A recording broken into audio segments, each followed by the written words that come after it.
राधे राधे, जय श्री कृष्णा। आपके मेरे ब्लॉग फौजी की फौजन में स्वागत है। तो आज ना नाश्ते पे कुछ भी नहीं बनाया। मैंने फौजी साहब से कहा कि आज रहने देते हैं, क्योंकि हो सकता है शाम को फिर कुछ ना कुछ बने।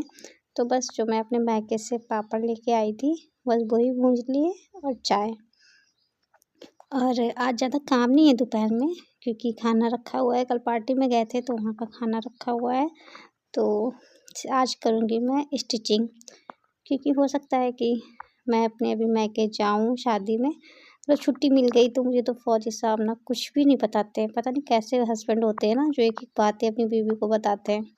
हमारे फौजी साहब कुछ भी नहीं बताते। यहाँ तक हमें कल छुट्टी जाना है, शायद इसी वीक जाना है, तभी मुझे पता नहीं है अभी कि कब छुट्टी जाना है। तो बस, तो आज कुछ काम भी नहीं था। इसकी फॉल भी लग गई है, तो और अस्तर मैंने मंगा लिया था, तो सोचा कि चलो आज ब्लाउज सिल लेते हैं। पूरा ब्लाउज तो आज नहीं सिल पाएगा, क्योंकि बच्चों को भी मैंने बुलाया है। 3 बजे से बच्चों को बुलाया है पढ़ने के लिए। तो जितना हो पाता है कैसा सोचती हूँ काट लूँगी और कच्चा करके रख लूँगी, तो सिलाई कल कर लूँगी। कभी नहीं सोचा था कि मैं सिलाई करूँगी। मुझे कोई भी इंटरेस्ट नहीं था सिलाई में। आप समझ सकते हो, कॉलेज जाने वाली लड़की, मतलब कि मस्त मौला रहने वाली लड़की, सिलाई।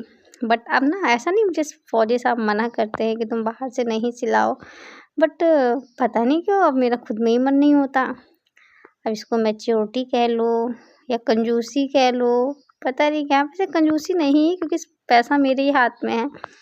उनसे बोलूँगी नहीं मुझे सिलाना है तो सिलवा के देंगे ही।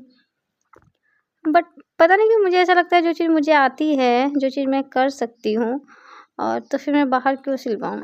मैं जहाँ रहती हूँ, सब फौजी की वाइफ हैं और सब बहुत अच्छे अच्छे करते हैं। बट मोस्टली वाइफ ना यहाँ पे खुद स्टिचिंग करती हैं, और खुद की नहीं बाहर वालों की भी करती हैं। मतलब मैंने यहाँ पे देखा है ना, जितनी भी हाउस वाइफ है ना, जिसके पास जो टैलेंट है ना वो यूज़ कर रहा है। जिसके पास स्टिचिंग का टैलेंट है वो अपनी स्टिचिंग से कमाई कर रहा है। जो पढ़ाने जा सकता है वो पढ़ाने जा रहा है। जो बेकिंग कर सकता है, केक बना सकता है, वो अपना केक का काम कर रहा है। तो ऐसा नहीं है कि वो पैसों के लिए कर रहे हैं। सबकी गवर्नमेंट सर्विस है, सब अच्छे घर से भी हैं। तो लेकिन एक औरत में होता है ना सेल्फ डिपेंड वाली चीज़, तो वही है। तो शायद इसीलिए मैं ट्यूशन भी पढ़ाती हूँ, कि मुझे भी ऐसा लगता है मेरा पैसा मेरा है। क्योंकि फौजी साहब तो कहते हैं जितना, अरे यार फौजी साहब का बैकग्राउंड आ गया, जितना तुम कमाती हो, जितना तुम पढ़ाती हो ना, उतना तुम्हारा बिजली का बिल चला जाता है। तो हमने कहा ठीक है, अकेले बैठेंगे तब भी तो हम पंखा चलाएंगे ना। तो मुझे भी लगता है मेरा पैसा मेरा होना चाहिए, क्योंकि मैंने हमेशा, हम तीनों भाई बहन का ये रहा है, हम लोग ने इंटर के बाद से ना पापा मम्मी से पैसे नहीं मांगे, तो हमेशा अपने पैसों पे डिपेंड रहे। तो भगवान की दया से ऐसा ही है। 2 बच्चे पढ़ाती हूँ, लेकिन मुझे बहुत तसल्ली मिलती है उसमें, क्योंकि वो मेरा पैसा है।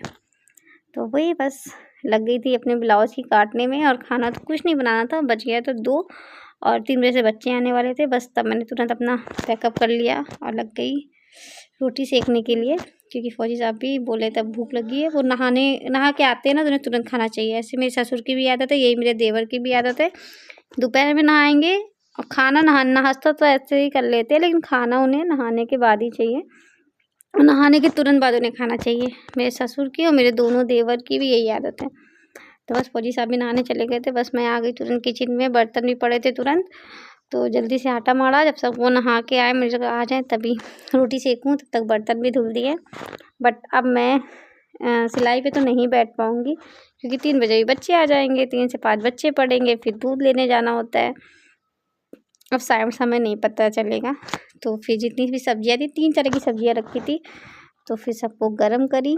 यही मेरे फौजी साहब में बहुत अच्छा है, कि बेचारे कुछ चीज़ें इतनी अच्छी है ना कि लगता है हे भगवान ऐसे ही पति मुझे मिले, सबको मिले। और कुछ चीज़ें इतनी बुरी है ना कि लगता है हे भगवान कहाँ फंस गए। तो सबके साथ ऐसा ही होगा। फौजी साहब की ना खाने के मामले में ना आदत बहुत अच्छी है, और मेरे देवर की ऐसी नहीं है। मेरे देवर लोग ना बहुत नखरे करते हैं, भैया लोग बहुत नखरे करते हैं खाने में। लेकिन जो मेरे फौजी साहब हैं, जो सेल्फ डिपेंड है, उन्हें खाने की वैल्यू पता है क्योंकि उन्होंने 10 साल मेस का खाना खाया है। और प्लस फ़ौज में ना इतना टॉर्चर करते हैं, इतना टॉर्चर करते हैं, तो इंसान खाने की वैल्यू समझ जाता है। तो इस चीज़ में मैं बहुत लकी हूँ, खाने के लिए कोई आना-कानी नहीं रखते करते, कुछ भी रखा होता है तो वो खा लेते हैं। बिल्कुल खाने का अनादर करना भी नहीं चाहिए।